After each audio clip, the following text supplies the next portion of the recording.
Get going. Hello again, everybody. This is Jeff Letterman with the Minnesota Department of Natural Resources. Welcome to our episode number 165 of the Minnesota Outdoor Skills and Stewardship Series. We are so excited to have with us Laura Van Riper. She's going to be talking about invasive worm species and specifically a lot about the jumping worm. Laura is the terrestrial invasive species program coordinator within DNR's Ecological and Water Resources Division. Welcome, Laura. We're really excited to talk to you today and have you here. Thanks. So I will be talking today about jumping worms. So you may have heard about jumping worms, or maybe you haven't, but after this, you will know a lot more. I like to start by sharing some videos of jumping worms. So if you garden, you're used to seeing, night crawlers or other earthworms. There are some behaviors that jumping worms have that are a little different. And so I think it's nice to start the talk with a visual in your head of the worms. So I'm going to go ahead and share my screen.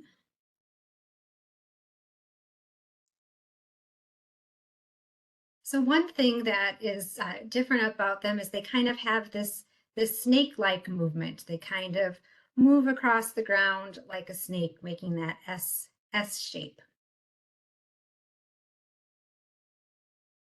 They get their jumping worm name for this real vigorous, really strong wiggles that they can do.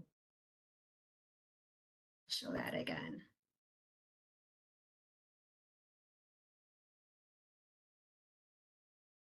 Another thing that they can do that's a little different is if they are threatened, they can break off their tail. So maybe you've heard about, lizards that can, break off their tail, run away. The predator gets the little piece of tail and the lizard lives to go another day. Jumping worms can do the same thing. So here's a picture of a jumping worm that's gotten agitated, and you can see that tail is breaking off.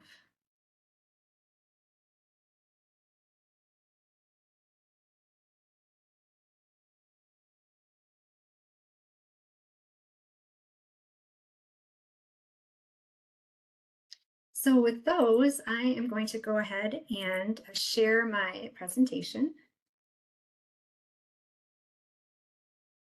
Yeah, so we're here today to talk about jumping worms. Here's my outline. I'm going to talk a little bit about what invasive species are, talk about earthworms in Minnesota in general, and then get into some more details about jumping worms and their impact and other things to know about them. So what is an invasive species? It's a species that's not native to Minnesota and it causes economic or environmental harm or harm to human health. So not just being a non-native species, but one that has negative impacts as well. So we have a number of different invasive species in Minnesota. You might have heard of some of them, things like zebra mussels, Eurasian water milfoil, buckthorn, emerald ash borer. There's a number of invasive species that you might be aware of. I focus on terrestrial or land-based invasive species. So people are often surprised to find out that all earthworms in Minnesota are non-native. We don't have evidence of Minnesota having had earthworms in the past. And if we did, they would have been killed 11,000 years ago when Minnesota was covered with glaciers. So Minnesota forests have been evolving, for at least 11,000 years without earthworms present. We do now have more than 15 species of non-native earthworms found in Minnesota, and there has been extensive research on the impacts of earthworms of European origin in northern forests, species like night crawlers. So what they've found is when you don't have earthworms in a forest, you get this thick leaf litter layer or duff layer where the leaves sort of slowly decompose over time. And a lot of plant species, do very well in that leaf litter layer. But once earthworms come in, they're eating that leaf litter layer, pulling those down. So whereas before you had this thick leaf litter layer, now you've lost it. You've got bare mineral soil with some of last year's leaves on top of it. The picture on the right there is what's I've heard referred to as tree gingivitis. So this tree grew and got established before earthworms came to this forest. And then once the tree was older, earthworms came in, ate down that leaf litter layer, and now those tree roots are exposed. So you can really tell that the earthworms in this site, came about fairly recently. Here's a few more pictures, that idea of without earthworms, you get that thick litter layer. With worms, you get that bare mineral soil and a few of last year's leaves. As I said, there's a number of plant species that are really adapted to being able to grow in that leaf litter layer, a diverse mix of species. If you go to a forest and it's mostly Pennsylvania sedge and jack-in-the-pulpits, that's a sign that there are a lot of earthworms at that site. Those species seem to be able to hang in there when a lot of other species die back. So here's another photo of that, kind of emphasizing that idea of the change in the forest floor when before and after earthworms. So we know that can have an effect on plant species. It can make it difficult to regenerate tree species for forestry purposes. And then, of course, once you change habitats and plants, you affect other animals as well. What I'm going to focus on today are jumping worms, which are fairly new to Minnesota. I'm going to use the term jumping worms. It's a broad term for multiple species. So there's several Amenthus species and Emetifier species. So we're just going to kind of lump them together because they look very similar and they have very similar impacts. Their native range is Asia. And one thing they're really known for is dramatically changing soil texture. So taking soil and it kind of turns into this coffee grounds or kitty litter-like texture. You can maybe see in the picture there how it's sort of granulated looking soil. And so once you've changed the soil like that, it can be hard for plants to survive in it. You can have increased erosion. The soil is much more friable. When it rains, it flows down a hill more easily. Homeowners might see garden plants dying back or not doing as well, or they might have trouble, establishing new plants. So we're concerned about the impacts, both to gardeners and then also in a forest setting and impacts to native plants. One other sort of interesting fact about them is they can digest lignin, which is in wood. So while there might be other worm species that if they were in a bag of wood chips, for example, would not be able to survive, the jumping worms could be eating that and surviving. So here are a few pictures of the soil.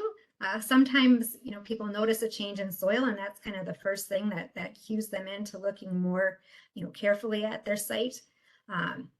Sometimes freeze thaw cycles can also do weird things to soil. So you definitely would want to, not be sure just based on the soil, but if you do start seeing this really granulated soil, it's worth digging around and seeing if you have any jumping worms there. Here are a few pictures of some plants in a garden that has jumping worms, just kind of showing that it gets easier to pull the plants out, things start getting more exposed. Jumping worms have interesting biology and life cycle. They really like being in that leaf litter layer and then maybe down about 6 inches in the soil. They're not going down, deep into the soil like a night crawler, which is creating burrows. They're up much more towards the top. You might have heard of annual plants. These are annual worms. They hatch in the spring, have their life cycle over the summer. Adults die in the winter when it gets cold. So the pictures here, these are the little cocoons or egg cases. They can have 1 to 2 worms inside them. They're only about 3 millimeters wide, so kind of peppercorn size. And so those will hatch in the spring. So in the spring, jumping worms are pretty small. It's not till mid-July that they're mature. And then once they're mature, they're able to start making egg cases of their own. And then those adults die back once we hit freezing temperatures. But those egg cases, the cocoons, can survive over the winter, and that's what keeps the life cycle moving on. In Minnesota, Dr. Lee Freilich from the University of Minnesota was the first person to observe and document Amenthus agrestis in Minnesota. It was found in Loring Park in Minneapolis. They were were having trouble keeping their hostas alive. And that as they looked more carefully, they found out that there were jumping worms at the site. Then he looked at the University of Minnesota St. Paul campus and found them there in 2007. So how can they spread? Anything that you might that a worm or its egg case might live in is a potential vector of jumping worms. So if you had soil with jumping worms in there, or potted plants, or sod, or mulch, or unfinished compost, those are potential vectors of moving jumping worms from one place to another. Another concern is if you purchase a particular species of worm and then you don't get fully what you ordered. So for example, if you purchased red wigglers for compost, and then there were some jumping worms mixed in with with the order, you could have a similar concern about fishing bait. So those are really the big methods, either in a soil or as a contaminant. In Minnesota, we use a website called eddmaps.org to track invasive species locations. We use this for both aquatic and terrestrial species, for plants, animals, insects, diseases, earthworms. When we confirm jumping worm identification, I'll ask people if they're willing to let me share their report into EdMaps. People can share it either at like a point like nearby cross streets or at the city or county level. So this is a map showing counties. So in this case, if one county had one report, it turns the whole county green. You can also toggle and view the reports by points. If you view them by points, they look like this. Here we have on the left the cluster. Here is the St. Paul, Minneapolis metro area. Down here is Rochester. So you can see those are kind of the two main areas. Jumping worms did get into the Rochester Community Yardway site. We'll talk about that potential pathway in the future. So that's one reason we think that there's maybe more reports in Rochester than some other places. And then this other map is a closer view of the Twin Cities area, kind of showing the distribution of known locations. So how do you identify a jumping worm? Like I mentioned, that soil that looks like coffee grounds is a good cue to look more carefully. If you're holding the worm and you're noticing it's wiggling much more vigorously than the worms you're used to, you're seeing that tail break off, those are all things that make it worthwhile to try to identify the worm more specifically. So what we really use as our definitive identification item is the distance between the clitellum. The clitellum is this white ring or band around a sexually mature earthworm. The distance between that clitellum and the mouth. We actually count the number of segments, and in jumping worms, they have 14 to 15 segments between the clitellum and the head. If you compare that to other earthworm species, it's a different amount. So in the picture here, here's a night crawler. You can see it has many more segments between the clitellum and the mouth, as opposed to the jumping worm. So when we're confirming ID, we'll be asking for photos where we can really clearly count the number of segments. Another helpful identification characteristic is pigmentation. So jumping worms, because they are at that leaf litter layer and we occasionally see the sun, they do have skin pigment. They're brown. Unlike other worm species, which spend their whole lives under the soil, they don't have pigment. So if you come across a worm that is very clear or white, it is unlikely to be a jumping worm. I've got my little question on here. I have this picture here of an example of a pigmented worm, but this worm is not a jumping worm. And so ask yourself why or how might one tell?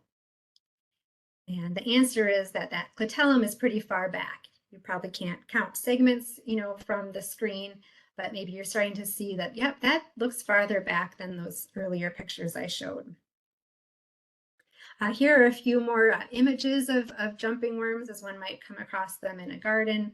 A little sense of scale with one on a hand there.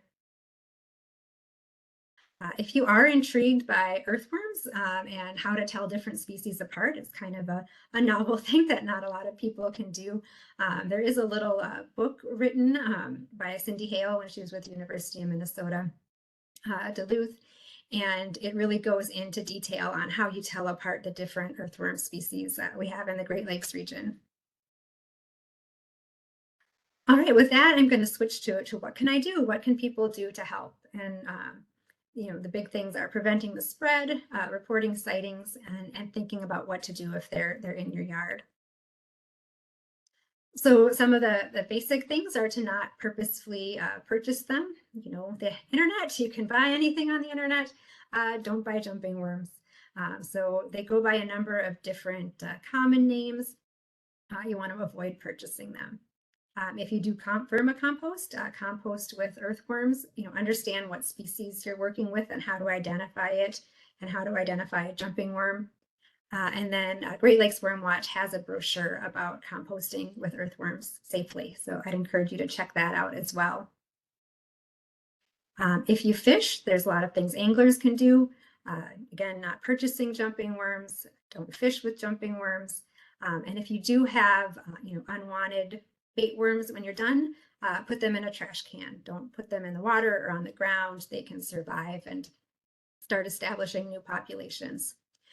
So we've had the message of throw away unwanted bait worms in the trash for a long time in Minnesota, again, because all earthworms are non-native here and we know so much about the impacts they can have. So hopefully for most anglers, this isn't really changing too many of your practices. Hopefully you're already throwing unwanted worms in the trash. For gardeners, be thoughtful about what you're bringing into your site. Keep a lookout for jumping worms and materials you might be bringing in. Don't bring in material that might have jumping worms. So if you've got a friend across town who has jumping worms in their yard, don't accept a dug up plant from them to bring over to your home, because you could be bringing the worms with that plant. If you have suspected jumping worms, you can send pictures into me and I can help confirm if they're jumping worms or not. It can take a little practice to get used to telling the worms apart. And then just following our general invasive species guidance about coming clean and leaving clean. So not bringing soil with you from one place to another. So if you hike, clean the mud off your boots when you are leaving one hiking location, so that when you go to the next place, you're not bringing invasive species with you. So that come clean, leave clean idea, helps prevent the spread of jumping worms. It also helps prevent the spread of invasive plant seeds. It really is a good general practice. The University of Minnesota Extension put together some nice plant sale guidance. This is kind of community plant sale or plant swap time of year. So this is a good time to kind of highlight this. If people are selling plants that they raised in their own yards, we really encourage them to get all the soil off and either sell that plant or share that plant as a bare root plant, or repot it into potting soil so that earthworms aren't being moved through that sale or swap. Another thing is, once you've got them ready, keeping them up on tables or tarps so worms from the surrounding area can't enter the pots. And then I mentioned community yard waste sites. Commercial compost facilities are required to follow what is called the process for further reducing pathogens. It's where you measure your compost piles to make sure they are hot enough, long enough to kill pathogens. And once they reach those temperatures, they're killing things like weed seeds or jumping worms or jumping worm cocoons. Yard waste sites are not required to follow that, but more and more of them are. So if you do pick up compost from a community yard waste site, it's worth reaching out and asking if they follow that process for further reducing pathogens, because that does reduce the risk that you might get jumping worms with that compost. If you do have a worm that you want to report, it's helpful to know how to take good photos of it. So you got to rinse the soil off the worm. It's very hard to identify a worm that's half underground or covered by leaves or dirt. So rinse it off. put it on a neutral background. We have found that things like cement or cardboard are a little easier to see the worm on versus like a bright white piece of paper. And have it be a high resolution photo. Don't use that zoom feature. If you really want to use the zoom, you want to feel like you're getting close, but what we found is that using that zoom feature decreases the resolution. So just take it as is, email it in, and then I can zoom in on my computer. So what we're really going to do to try to identify it is to count those segments between the head and the clitellum. So take a look at the photo and think, could somebody count the segments between the head and clitellum from that photo? Because that's what I'm going to do. You can send reports in through the EdMaps website or their app. And if you're into invasive species identification, it's a nice thing to have because you can use it for reporting other invasive species as well. Or you can email it directly to me, and my email address is on our DNR Jumping Worm webpage. For management in your yard, there really isn't any big scale nice, easy answers on what to do if you have jumping worms in your yard. On a small scale, if you're gardening and you come across jumping worms and you don't want to leave them, you can pick them up and put them in plastic bags and dispose of them in the trash. We don't really have any data saying like what % of jumping worms would you need to collect and dispose of in your yard to really drive down the population. So it's more just something you can do if you feel like that's something you want to do. There is research going on, and I will highlight some of that in the slides. The other advice is, you can try different things. And I'll talk about how University of Minnesota Extension asked people to share what they were trying, right? If you tried 3 different kinds of mulch and you had fewer jumping worms in your coconut husk mulch than your pine mulch, like that's interesting information and might help push towards future studies. There is some news on regulatory status. So jumping worms have been restricted invasive species in Wisconsin since 2009, which prohibits transportation and sale. In Minnesota, it took a little bit to decide, what agency is going to be the lead on non-native earthworms. Do you consider them a plant pest, in which case the Minnesota Department of Agriculture would be the lead? Do you consider them a compost issue, in which case Pollution Control Agency would be the lead? It was determined to consider them wild animals, which puts them as under the purview of the Minnesota Department of Natural Resources. So one thing we did was to write a classification summary for jumping worms, which explains the impacts of jumping worms and really goes through statutory language and looks to see if jumping worms fit a prohibited invasive species designation. So from October to December in 2022, we announced an open comment period for a proposal for the DNR to list jumping worms as prohibited invasive species. We received comments back, leadership reviewed them, we replied to the comments, and then this February that process was completed, and press release went out that jumping worms will be classified as prohibited invasive species starting this July 1st, 2024. So what is a prohibited invasive species? So these are species that can threaten natural resources and their use and have been designated as prohibited invasive species in Minnesota.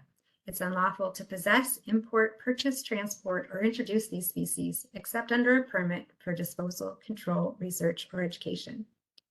So basically, this will make it illegal to sell jumping worms in Minnesota, or to purposefully transport them from place to place. There is this category called unlisted non-native species of species that haven't had a classification summary. So all other earthworms kind of fall into that broad category. And with unlisted non-native species, you shouldn't be releasing them into a wild state. So some of our next steps on regulations, we're working with interested parties to answer questions about these changes, doing additional outreach and training about it, and sharing information on frequently asked questions. So I'll just highlight a couple of those. One from homeowners, if there are jumping worms on my property, do I need a DNR permit? You will not need a permit, but it would be illegal for you to collect jumping worms from your property, take them fishing or something, for example, and transport them. So that transport part is the part that will become illegal. So rolling right into anglers here, can I use jumping worms as bait when fishing? No. Can it be illegal to possess jumping worms? It would be illegal to sell jumping worms as bait worms. Don't collect them from one area or bring them to another. In general, jumping worms are not sold as bait. They're not great bait worms. The tails fall off. So it's really not affecting the common bait worms that are sold. And again, just remembering to follow that standard practice of not releasing bait, dispose of any unwanted bait in the trash. For businesses, they're thinking about what they can do to prevent the spread of jumping worms through their businesses. One thing they can do, to prevent jumping worms from being introduced to a site is insist that equipment that arrives at site arrive clean, so that soil isn't coming in with jumping worms on it. Training their staff if they go from place to place to knock off soil and debris from vehicles and equipment, so they're not moving species from place to place. Training in staff about what jumping worms are and how to prevent them. Looking at new materials for jumping worms before they're distributed. If bringing in compost, making sure that they've followed the process for further reducing pathogens. And taking a look at products to see if they've got jumping worms before sale. So my last little portion here is on what kind of research is going on in Minnesota on jumping worms. We do have a nice team at the University of Minnesota that have taken on some jumping worm projects. They've looked at a number of different questions, and I'm going to give a slide for each of these. So one is, how do jumping worms spread in Minnesota? And they did some work looking at the St. Paul campus and the Minneapolis campus and the landscape arboretum to try to figure out how the worms are moving within these sites. So looking at, if they're in the main mulch center and that mulch is being taken out, yes, the worms are moving along with them. So trying to better understand those pathways of how worms are moving around. Another thing they looked at is temperature. Does temperature limit where jumping worms could spread? It doesn't appear from these early stages that cold temperatures will limit jumping worms, because those cocoons are able to handle pretty low temperatures. But we will learn more on that, I'm sure. But they were looking at some soil temperature loggers. And, it seems that jumping worms really prefer cooler, more moist areas. So you're definitely more likely to see a jumping worm in your mulched, shady garden bed versus, the middle of a lawn that's getting a lot of direct sunlight and is pretty warm. So that's what they're looking at with that component. They're looking to see if there are any commercial treatments that are effective for jumping worms and what kind of best management practices there are for jumping worms. These kind of research would really be for more, home scale, and not something you could do in a forest, but are there things that people could do in their homes? And I think it's important to think about with this, the goal is not to eradicate jumping worms once they're in a site. That's not really something feasible, but some of these amendments maybe will make the area less hospitable for a jumping worm, so you might be able to have more success with your plants because the jumping worm levels are being held down lower. There are no products that are labeled as jumping worm pesticides.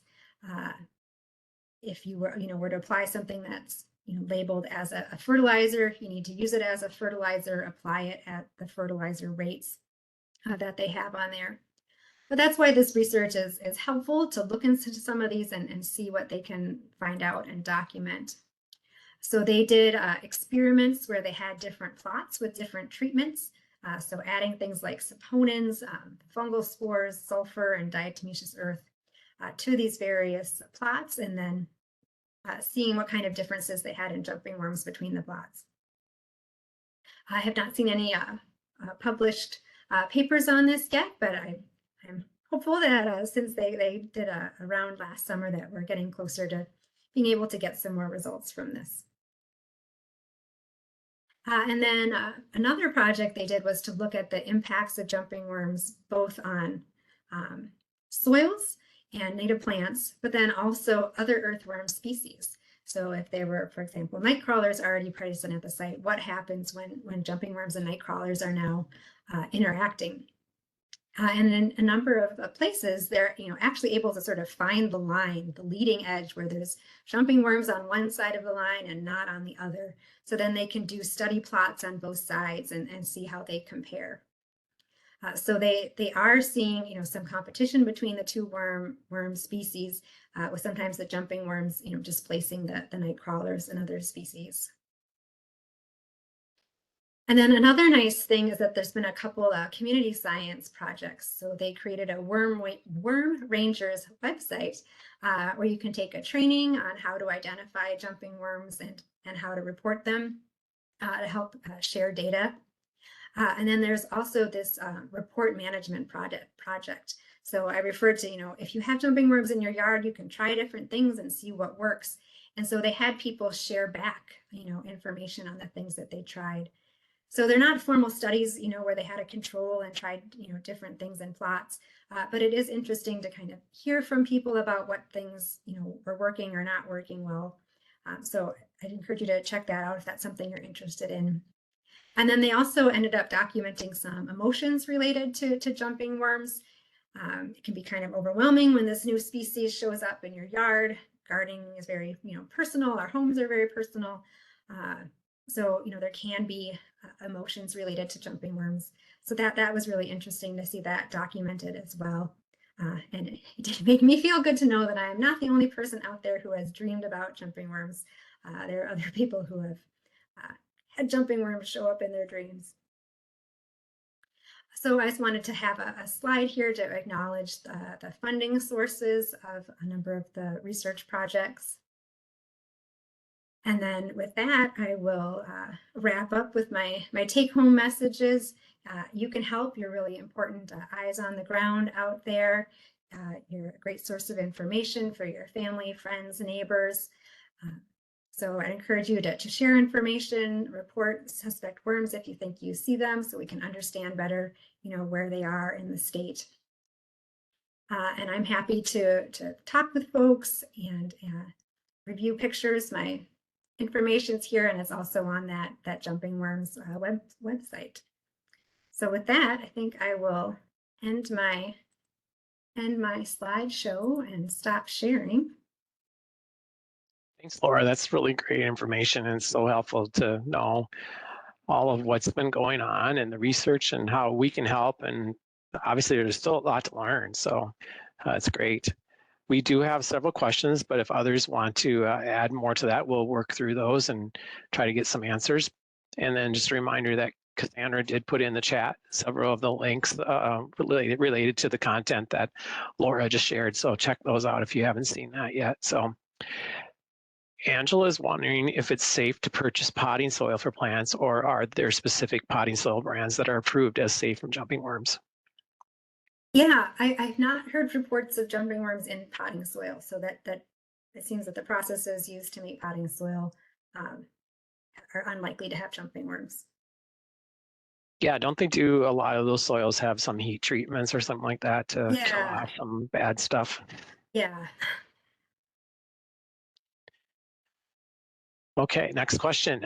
William, what is the infestation of jumping worms across the lower 48 states? Yeah, so the first places they were found were in the eastern United States. So like the New York area has had it longer. The northern part of the northeastern United States, like Maine, it was also covered by glaciers. So they have some of these same issues that we have with forests that aren't adapted to earthworms.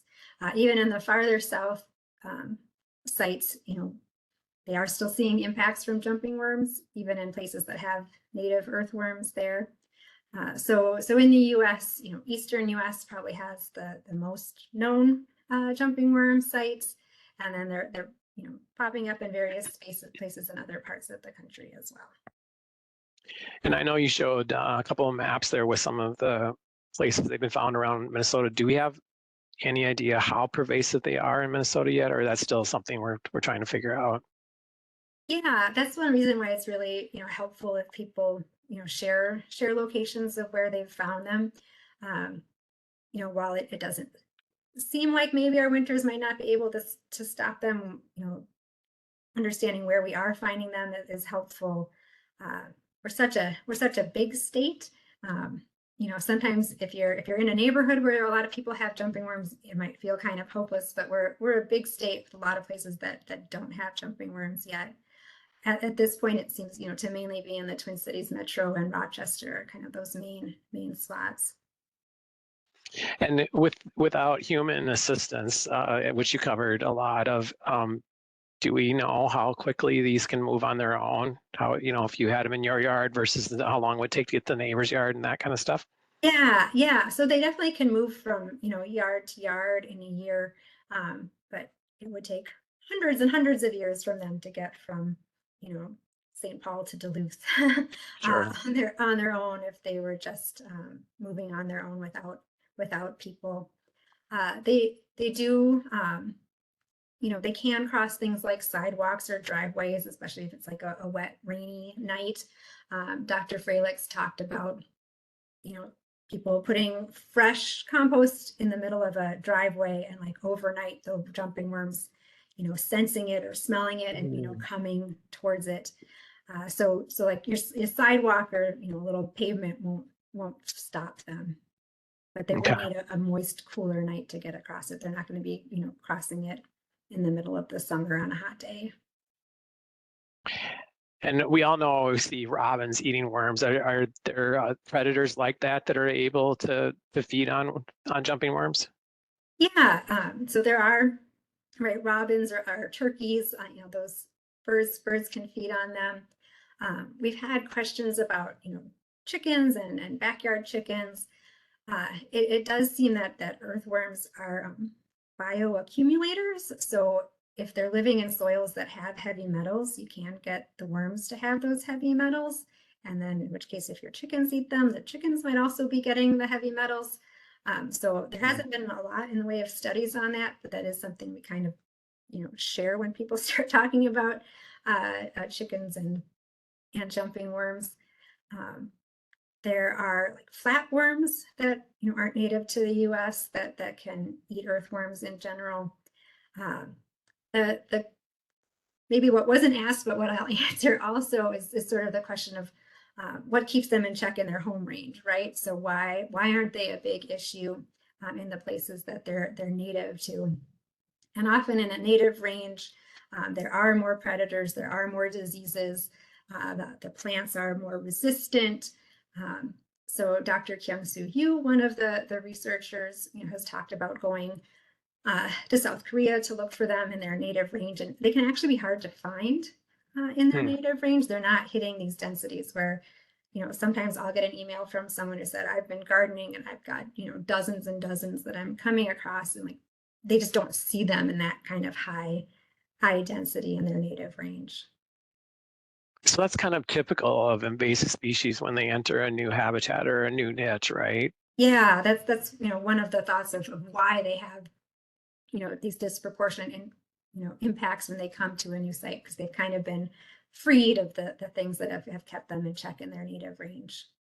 So we'll see populations explode really and just kind of grow huge, and then Yeah, so you eventually, do sometimes see this sort of curve where a new invasive species comes in, it hits some sort of peak, and then it kind of goes down and sort of settles on whatever its new normal is going to be. And then the question is always, is that new normal kind of an okay level where our native species are still doing fine, and our economics are still doing fine, or is even that, sort of steady level still problematic? yeah. Brian asks, are there agricultural impacts beyond gardens and forestry settings? Yeah, because they seem to not like, hot and dry. It doesn't seem that, prairies or row crop fields are particularly hospitable locations for them. We may find we're wrong about that, but for now, those don't seem to be the hot spots of issues. Okay.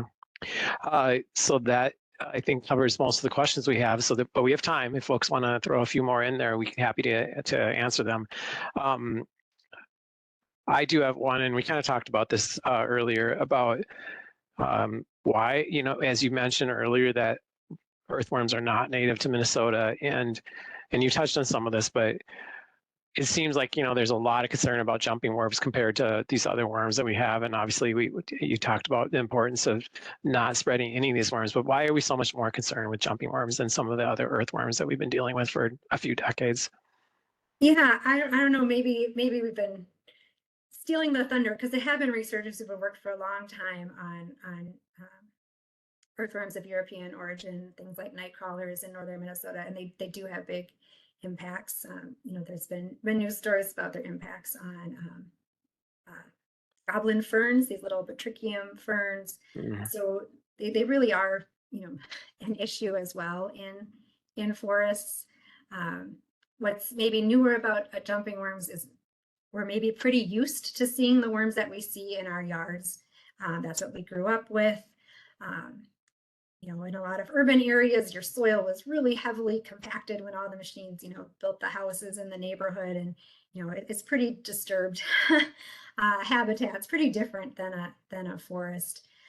So things that were sort of status quo for a while and were working fine are maybe not working as well now with jumping worms, right? We have a number of different types of species that we like to grow, and some of those species, just might not grow very well in jumping worm soils. So that's one of the things that people are looking at too and sharing, right? Maybe it's those plant species that have pretty shallow roots that have a harder time surviving with jumping worms. Whereas if you have more deep-rooted plants, once they've gotten big enough that they're kind of out of that zone where the jumping worms are feeding, maybe those are better. So you might see changes, over time. I had the opportunity to go, and my daughters are going to school actually in northern Wisconsin, and it's a little bit, some of the coniferous forests, and but there's a lot of, and partly there's some wetter soils, but a lot of thick litter and duff, and it's just amazing to walk on that. I mean, it's just spongy or whatever. And are there places in Minnesota where we don't have earthworms yet that you could go, or public parks or anywhere that you can see? Because it feels like around the cities here and stuff, there isn't very many of those places, right? Because the worms are everywhere. Is there some spots you'd recommend to be able to see that and experience that? Because it is a really neat opportunity to see what it should or would be like without worms. Yeah, I know there are places in northern Minnesota where they're still earthworm free. I can't think off in my head of a nice, map or known A park or spots. anything. But I'd encourage anybody, if you're out, look around, right? Do you see that tree gingivitis or not? Does it feel spongy beneath your feet? Are you seeing a lot of different plants? Those kind of things might cue you into what kind of forest you're walking in. Cool. Yeah, that would be fun to experience for sure. You mentioned this was new to me, the bare root sales. Are there, apparently I've never done that or seen that. I mean, for trees, right? We do, that's pretty common, especially if trees coming out of dormancy to have bare roots. But you were mentioning other plants that are able to handle that quite well for transplanting or moving. Yeah, I know there's a number of, like, for example, native plant nurseries that if you're ordering plants online, they ship them to you, Okay. bare root or, in a little bit of potting soil. So it may turn out that there's some plants that, struggle with struggle with that. But yeah, it's definitely like a learning curve for everyone. The trick is you want to rinse the soil off at the site where you dug up the plant. So every now and then I'll get a call or an email from someone who says, I bought a plant or got a plant from someone, I'm home. What do I do with the soil? What do I do with the water I just used to rinse it off? And I don't have great answers, for what to do with a bucket of muddy water that may or may not have jumping worm egg cases in it. So really trying to get that message out that, get that soil off at the original site. Don't try to deal with it at your house. Okay. And, and one of the things we hear about is worm castings can be really good for soil amendments and stuff, but is there something different, or, is there chemistry of the jumping worms that, do we know what might make it, less good for plants or anything like that? Yeah, with jumping worms, it seems to really be the way they'll eat through the soil and really get it granular like that, where it's just so easy to wash away, Mm, so hard to keep things in. okay. I'm not seeing any other questions. Do you have anything else you want to add? No, I just really appreciate the time and people's interest, and keep an eye out for those worms, and keep an eye out for research as we learn more about them. Yeah, we are so lucky to have such a great university here in the state of Minnesota, a public university that's doing so many good things, especially in the area of horticulture and invasive species. We're really lucky to have the U of M here for sure. Um, Thank you for joining us today. It was really great to have you. I just want to mention next week for our Wednesday talk is going to be about the Superior Hiking Trail. So we'll have some experts coming to tell us about how to get started on that. If you wanted to see that, again, a fabulous part of the state where we have this really wonderful trail that traverses across the northern part of the state. And then June, we're starting our new summer season. Everyone who's registered will get that email notifying you about when our new program list is up for the summer. We're going to start in the first Wednesday of June with beekeeping. So if you've ever had any interest in trying to learn and do that in your backyard, we're going to have an expert here to talk about that. So really looking forward. It'll be a lot of great fishing programs and a lot of other stuff that will be, I think, a really interest. So check that out and get registered when you see that. Thank you, everybody, for joining us today. It's really great to have you all here, and get outside, enjoy this beautiful weather. Thanks, everyone.